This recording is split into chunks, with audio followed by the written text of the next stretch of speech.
વસંત, તમે જે 8 સૂત્રો લઈ આવ્યો છે, આપતા સૂત્રો દાદા ભગવાનના 74 થી 81 સુધીના, એ બધા પ્રકૃતિ માટે ખાસ કરીને છે. પ્રકૃતિ અને જ્ઞાની પુરુષ તે લઈએ આપણે. તો હું એક સૂત્ર લયા કરું છું. આપતા સૂત્ર નંબર 74. જ્ઞાનીના શબ્દને હલાવવો નહીં. બહુ મોટું જોખમ છે. એક જ શબ્દ જો મય પેસી ગયો અને પચન થયો તો મોક્ષે લઈ જાય. આમાં આત્મજ્ઞાની અને આત્મજ્ઞાની દેશના જે છે આખી અનુભવ જ્ઞાનવાણી મમતા વગરની, એનું મહત્વ બતાવ્યું છે. એમની ગમે તેવી ભાષા, કોઈને માટે કડક શબ્દો નીકળ્યા હોય, ગમે તેવી નીકળ્યા જે હોય, એક શબ્દ કિંમતી છે એમનો તો દાદા. એક શબ્દ હું તમને કહ્યું, એક શબ્દનો કાનો ચક્ર માંગે કશું આટલું કશું કરી શકો નહીં, એટલું બધું એ છે. મેં જોયેલું છે, અનુભવ પરથી. આ તમારી જોડે બેઠા છો, પણ તમારે જો સમજવું જ હોય મનરબા, તો મારી ફરજ છે કહેવાની કે તમારી સીટ છે ને આ લેવલની નીચે જોઈએ થોડીક. મારે ના કહેવાય તમે ધર્મપત્ની છો મારા, એટલે નહીં તો હું જાણે કે હું મોટો ધણી પણ કર્યું સમજી લો તમે. પણ વાત સમજાય છે મારી, કોઈને પણ હું તો કહું છું. એનો નિયમ જ છે કુદરતનો હતો. કારણ કે પાણીનું વેણ ઉપરથી નીચે જ જાય છે હંમેશા. આટલો ફેર કરો તો એ બહુ થઈ ગયું. એવું કહું, પણ આ તમને સમજવા માટે કહું છું ભાઈ. એટલું ખાલી પછી તમારી સમજણ ના લેશો. જ્ઞાનીના શબ્દ હલાવવાનો એ બહુ જોખમ છે. દાદાએ કહ્યું તે બહુ અગત્યનું છે. પરંતુ મહાત્માઓને જ્ઞાન મળે છે, એમને આજ્ઞા ધર્મ મળે છે.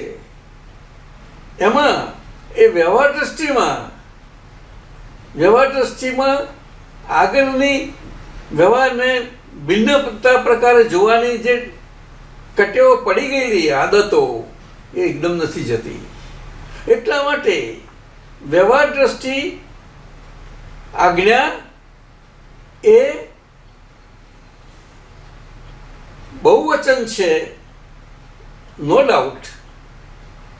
કારણ કે સમગ્ર વ્યવહારને લાગુ પડે છે, છતાં એક વચની છે. એક વચની એ કેવી રીતે હું કહેવા માંગુ છું, અનુભવ પ્રમાણથી કહું છું તમને, કે જેને એની વ્યવહાર દ્રષ્ટિની આજ્ઞા એટલી લઘુતાને, લઘુ ભાવને પામેલી હોય, જેટલા અંશે જેટલી લઘુ ભાવને પામી એટલા અંશે એ શુદ્ધ થાય છે. એટલે એ વ્યવહાર દ્રષ્ટિથી જોવાના એના પ્રકારોમાં ચર્મચક્ષુ છે એટલે તો જોવાનું બન્યા જ કરે એનાથી. પરંતુ એ જોવામાં એમાં એની દ્રષ્ટિમાં નિર્દોષિતા એટલી આવી, લઘુતા આવી, એના કારણે એટલી જ એને સામે બીજે બહાર બધામાં નિર્દોષિતા દેખાય. વ્યવહારમાં બધા પોતપોતાની વ્યવહાર દ્રષ્ટિથી હોય છતાં નિર્દોષિતા દેખાય. કોઈ પણ વ્યવહારમાં કહી શકે કે આ દોષવાળી દ્રષ્ટિ કેમ રાખે છે, પણ જ્ઞાનીને જેને દ્રષ્ટિ નિર્દોષ થઈ છે એને નિર્દોષ દેખાય છે. વિજયભાઈ, એટલે કે દાદા ભગવાને બહુ સુંદર વિધાન કર્યું કે અમે પાર વગરની જ્ઞાન પહેલા આળાઈઓ હતી એ ઘણી ને કાઢી નાખી છે બધી. અને અમારી દ્રષ્ટિ દોષ જોતી હતી, એ દોષ અમે ઘણી ને બધા કાઢ્યા આળાઈઓના એના કારણે વાતા વચકાટ બધું જ. અને એમાં જે નીકળી એવી તેમ એ નિર્દોષ થતી ગઈ. અને પછી અમે અમારી આખી દ્રષ્ટિને નિર્દોષ કરીને અમે અમારી દ્રષ્ટિથી જગતને નિર્દોષ જોઈ શક્યા. એમ નિર્દોષ કોઈને દેખાય નહીં. હકીકત છે છતાં હકીકત સ્વરૂપે નથી દેખાતું કોઈને. આ કારણ છે. અને એક શબ્દ હલાવવો ને એના માટે આટલું જ કે બસ દા એટલું કહેતો પહોંચી ગયું. દા ડાક્ટર બન્યો છે, બહુ સિનિયર મહાત્મા, ડ્રગ કંટ્રોલર અમદાવાદમાં, વડોદરાના નરીબેનના સગા હતા. એમને એક વખતે હાવ થઈ ગયા, વેરી બિગ ઓફિસર, ફાર્માસિસ્ટ બધો પગે જ પડે એને તો. એમાં એને શું ચાલી ગયું, ભાગ થઈ ગયો. એને ત્યાં યજ્ઞ હતો, હવન હતો. તેમાં થયું પછી પતી ગયા. દાદાને બોલાયા હતા. સરદાર પટેલ કોલોની હતી વડોદરામાં, ત્યાં છે સ્ટેશન રોડ ઉપર. તેમાં ગયા હતા અને આ બધું થયું હતું. પછી ત્યાં બીજા દિવસ એવું કંઈક થયું હશે, એક્ઝેક્ટ યાદ નથી, પણ એ થયું હતું. હું ગયો હતો ત્યારે. પણ પછી તો એટલું બધું બેભાન થઈ ગયું અને જાણ કે હું છું ને ખબર જ નહીં હું કોણ છું, શું છું, આવું થઈ ગયું.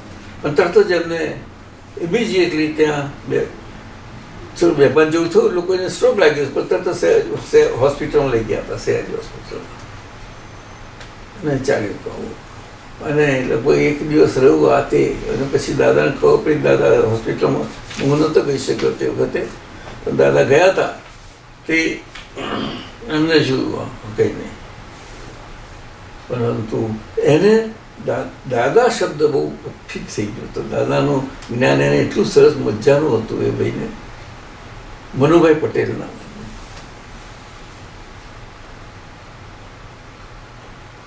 એ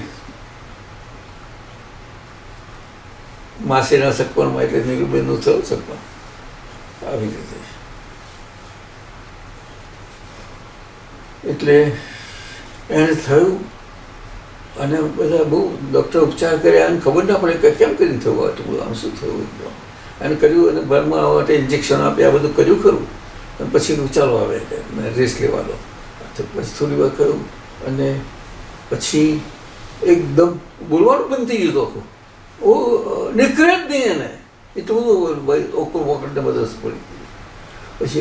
પછી એકદમ થોડી વખત પછી એમને જોડે રહેલા ને, અને દાદા અંદર હતું જ, ચાલ્યા જ કરતું હતું અંદર. દા શબ્દ રહી ગયો અને પછી બોલવા જાય દા, આટલું દીકરું. અને પછી દા એવું થોડીક બે થયો અને પછી દાગ નીકળી ગયું. અને બાજુ બેઠા હતા. આ નીકળી મારી છૂટી દાદા. થોડા વખત પછી સરસ થઈ ગયું. પણ ડૉક્ટર જોવા આવ્યા તેને. એટલે આ એક અક્ષર હું તમને બહુ ગંભીરતાથી કહું છું, સમજે ને. કવિરાજે બહુ કહ્યું છે, તમે જાણો છો ને. એટલે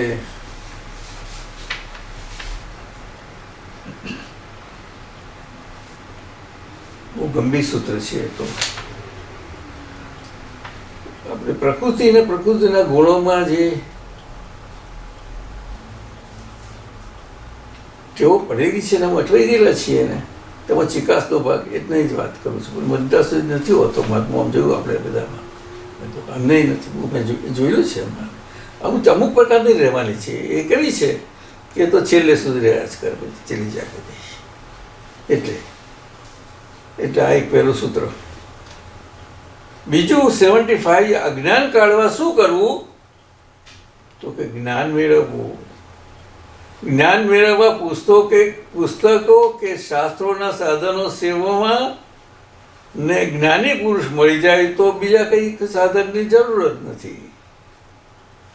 આત્મા અવ્યક્તવ્ય છે, અવર્ણનીય છે. તે પુસ્તકમાં એવો નથી. એટલે દાદાએ અજ્ઞાન કાઢવા શું કરવું? જ્ઞાન મેળવવું. એટલે કોઈને પણ ક્રમ માર્ગે સાચવ્યો ને અક્રમ માર્ગે એમને બધી સમજણ પાડી. એટલે જ્ઞાન મેળવવા પુસ્તકો અને શાસ્ત્રો જેના હોય જ્ઞાનીના, એના એ સાધનો કહેવાય છે. સમજો શ્રીમદ રાજચંદ્રજીનું કેટલું ઊંચામાં ઊંચું સાધન, શ્રેષ્ઠ સાધન, એને સેવ માગે છે. અને જો જ્ઞાની પુરુષ મળી ગયા તો બીજા કોઈ સાધનની જરૂર નહીં મળે. એની આગળ કોઈ સાધન જ નથી.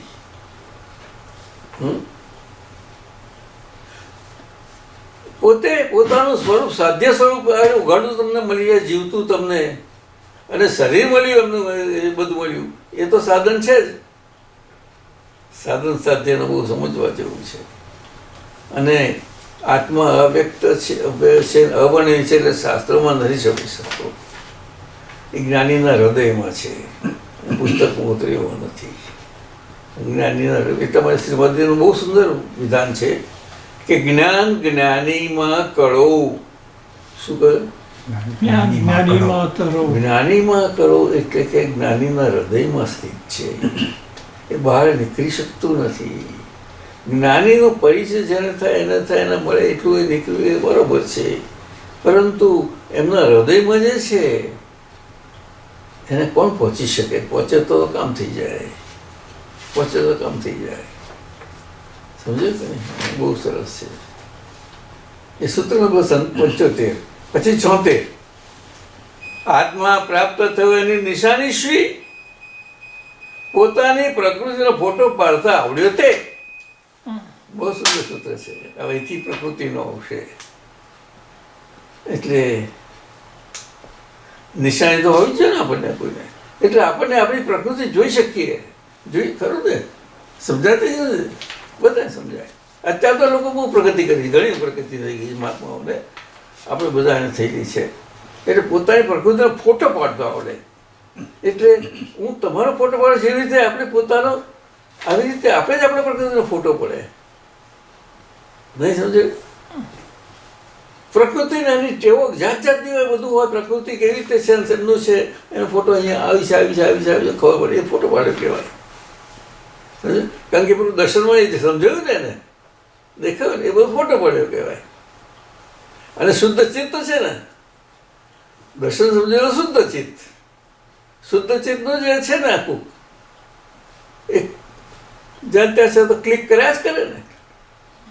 અને મન ફોટો પાડે બધા ખરેખરા, પણ ક્લિક કોણ કરે? ચિત્ત કરે છે, એમ કહેવા માંગે છે. એ પ્રકૃતિનો ફોટો પાડો.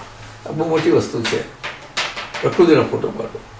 ઔરંગાબાદ ગયા હતા ત્યારે હું પણ હતો દાદા સાથે, 50 જણા હતા. આ બનેલું ઔરંગાબાદ જવાનું ઓછું થયું, પછી જતા હતા, દાદા જતા હતા, એમાં બન્યું હતું થોડુંક. ત્યાર પછી પણ મેં સેવા લીધી, એટલે પછી હું ગયો હતો એક વખતે, ત્યાર થયું. તો મને બપોરે છે તે જમવાનો ટાઈમ થયો ના, જમવાના પછી આરામ કરવાનો થયો. આવ્યા જમીને બધા બેઠા હતા હોલમાં. ચાલો અમે આરામ કરીશું, અમે તમને કામ આપીએ છીએ બધા, કોઈએ જરાય જોકા ના આપજો, બધા ઉપયોગમાં રહો, બધા શુદ્ધ ઉપયોગમાં. અને તમે કાગળ બધા લઈ લો, જેની પાસે ગમે ત્યાં મેળવી લો, અને તમે તમારા પ્રકૃતિનો ફોટો પાડો. જે ફોટો પાડે પણ લખીને રાખજો બધું, હું આવીને જોઈશ બધા. એમાં હતું બધા દરેક જાત જાતો પોતાનું વર્ણન કરતા હતા. 1 કલાકનો 1.5 કલાક દાદા આવ્યા ત્યાં સુધી ચાલે. અમને પૂછેલું દાદાએ કે ભાઈ તમે છે લખાણ? તો કે ના, લખાણ તો નથી દાદા. આટલું બધું બતાવી ગયા. પણ બધાને વાંચી બતાવ્યા હતા. બીજા કોઈલો વાંચવા માંડો કે વાંચે બધા.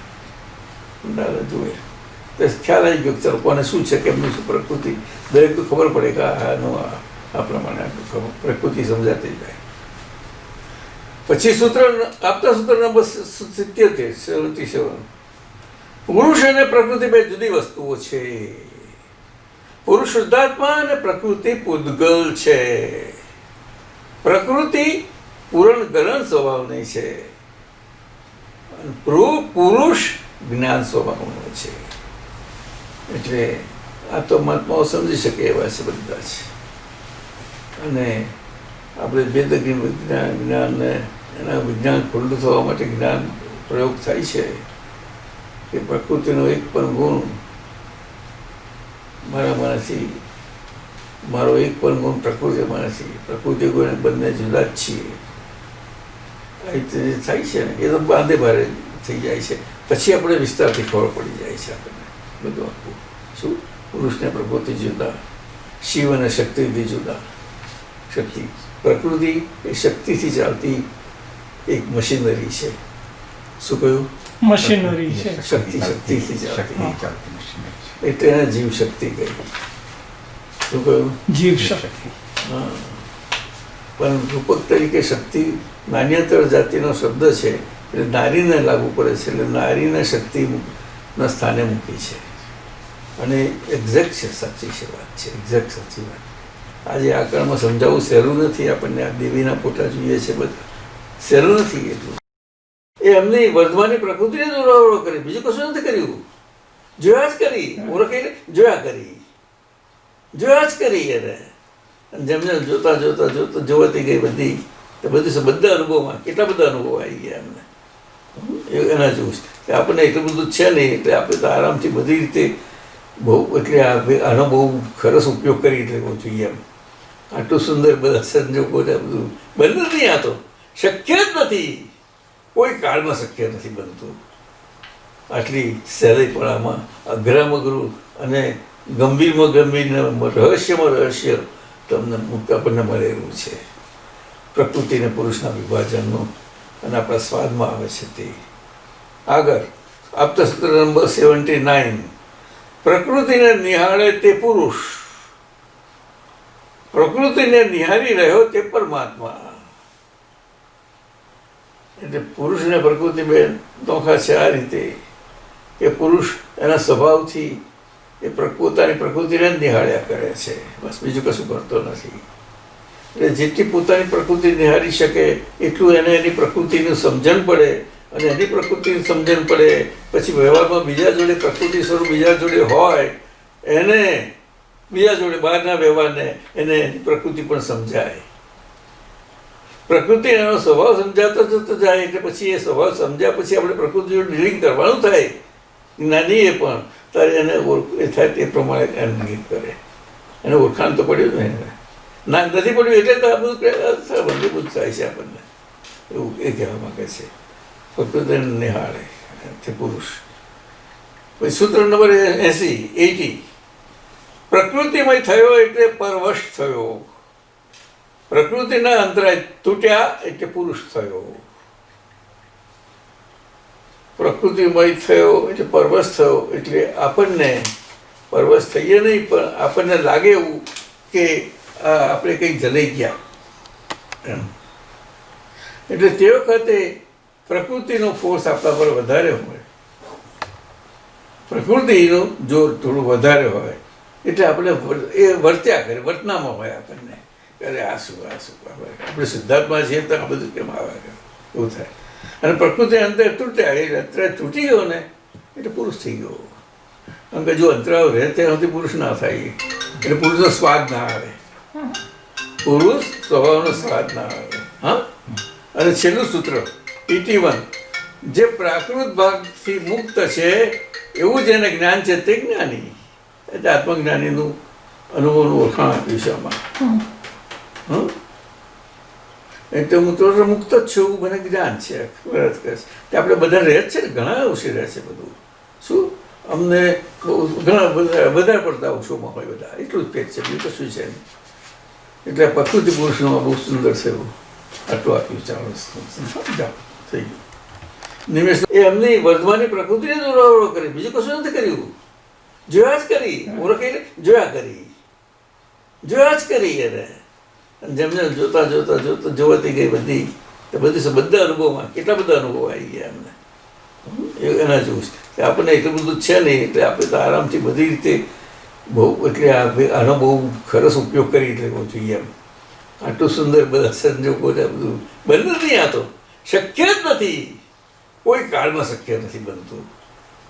આટલી સહેલાઈપણામાં અઘરામાં અઘરું અને ગંભીરમાં ગંભીર રહસ્યમાં રહસ્ય તમને આપણને મળેલું છે. પ્રકૃતિ અને પુરુષના વિભાજનનું અને આપણા સ્વાદમાં આવે છે તે. આગળ આપતા સૂત્ર નંબર 79. પ્રકૃતિને નિહાળે તે પુરુષ, પ્રકૃતિને નિહાળી રહ્યો તે પરમાત્મા. એટલે પુરુષ ને પ્રકૃતિ બે નોખા છે આ રીતે કે પુરુષ એના સ્વભાવથી એ પોતાની પ્રકૃતિને જ નિહાળ્યા કરે છે, બસ બીજું કશું કરતો નથી. એટલે જેટલી પોતાની પ્રકૃતિ નિહાળી શકે એટલું એને એની પ્રકૃતિનું સમજણ પડે, અને એની પ્રકૃતિની સમજણ પડે પછી વ્યવહારમાં બીજા જોડે પ્રકૃતિ સ્વરૂપ બીજા જોડે હોય એને બીજા જોડે બહારના વ્યવહારને એને એની પ્રકૃતિ પણ સમજાય. પ્રકૃતિ એનો સ્વભાવ સમજાતો જતો જાય એટલે પછી એ સ્વભાવ સમજ્યા પછી આપણે પ્રકૃતિ જોડે ડીલિંગ કરવાનું થાય. જ્ઞાની એ પણ ત્યારે એને એ થાય તે પ્રમાણે એને ડીલિંગ કરે. એને ઓળખાણ તો પડ્યું ને ના નથી પડ્યું એટલે તો આ બધું મજબૂત થાય છે આપણને, એવું એ કહેવા માંગે છે. પ્રકૃતિને નિહાળે તે પુરુષ. પછી સૂત્ર નંબર 80 પ્રકૃતિમય થયો એટલે પરવશ થયો. પ્રકૃતિના અંતરાય તૂટ્યા એટલે પુરુષ થયો. પ્રકૃતિમય થયો એટલે પરવશ થયો એટલે આપણને પરવશ થઈએ નહીં પણ આપણને લાગે એવું કે આપણે કંઈક જલાઈ ગયા એમ. એટલે તે વખતે પ્રકૃતિનો ફોર્સ આપણા પર વધારે હોય, પ્રકૃતિનું જોર થોડું વધારે હોય એટલે આપણે એ વર્ત્યા કરે, વર્તનામાં હોય આપણને અરે આ શું આપણે શુદ્ધાત્મા છીએ તો આ બધું કેમ આવે એવું થાય. અને પ્રકૃતિ અંતર તૂટ્યા એ અંતરાય તૂટી ગયો ને એટલે પુરુષ થઈ ગયો. કારણ કે જો અંતરાવ રહે ત્યાં સુધી પુરુષ ના થાય એટલે પુરુષનો સ્વાદ ના આવે, પુરુષ સ્વભાવનો સ્વાદ ના આવે. હા, અને છેલ્લું સૂત્ર 81 જે પ્રાકૃત ભાગથી મુક્ત છે એવું જેને જ્ઞાન છે તે જ્ઞાની. એટલે આત્મજ્ઞાનીનું અનુભવનું ઓળખાણ આપ્યું છે આમાં. એટલે હું તો મુક્ત જ છું, મને જ્ઞાન છે. આપણે બધા રહે જ છે ને, ઘણા અંશે રહે છે બધું. શું અમને ઘણા વધારે પડતા અંશોમાં હોય બધા, એટલું જ પેટ છે, બીજું કશું છે નહીં. એટલે પ્રકૃતિ પુરુષનું બહુ સુંદર છે એવું આટલું આપ્યું. ચાલો જાઓ થઈ ગયું. નિમેષ